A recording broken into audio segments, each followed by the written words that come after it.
அஸ்ஸலாமு அலைக்கும் வரஹ்மத்துல்லாஹி வபரகாத்துஹு. இன்னைக்கு நம்ம பார்க்க போகிற விஷயம் ரொம்பவே ஆச்சரியமானது. குர்ஆன்ல அல்லாஹ் நம்மை உற்று நோக்க சொன்ன ஒரு உயிரினத்தை பற்றி தான் பார்க்க போகிறோம். ஒட்டகம் இயற்கையாகவே புட்களை சாப்பிட்டு வாழ்ந்து வருபவை ஆகும்.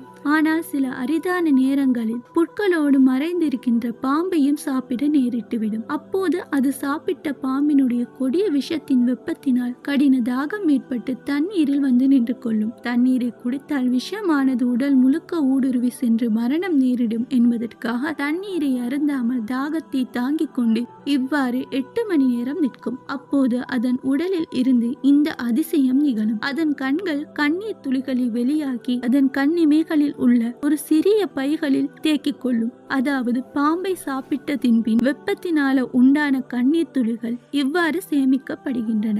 இந்த கண்ணீர் துளிகள் மற்ற கண்ணீர் துளிகளை விடவும் வேறுபட்டது. இந்த கண்ணீர் துளிகளில் அல்லாஹ் மருத்துவ குணத்தை வைத்திருக்கின்றார். சுபஹான் அல்லாஹ், அல்லாஹ் மிக பெரியவன். அதாவது அது சேமித்து வைத்துள்ள ஒரு துளி கண்ணீர் ஆனது ஒட்டகத்தை தீண்டிய பாம்பின் விஷத்திற்கு மருந்தாக திகழ்கிறது. இன்றைய காலகட்டத்தில் கண்டுபிடிக்கப்பட்ட இந்த உண்மை 14ஆம் நூற்றாண்டுகளுக்கு முன்பே அரேபிய ராஜ்யம் ஒட்டகத்தின் கண்ணீர் ஆனது பாம்பு கடி விஷத்தை முறிக்க கூடியது என்று அனுபவ அறிவினோடு கூறியுள்ளது.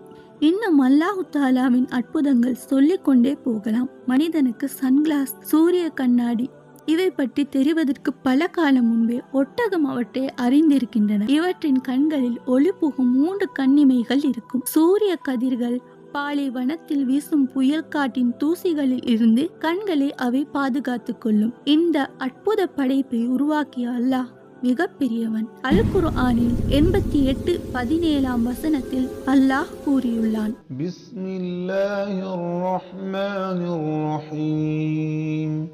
أفلا ينظرون إلى الإبل كيف خلقت.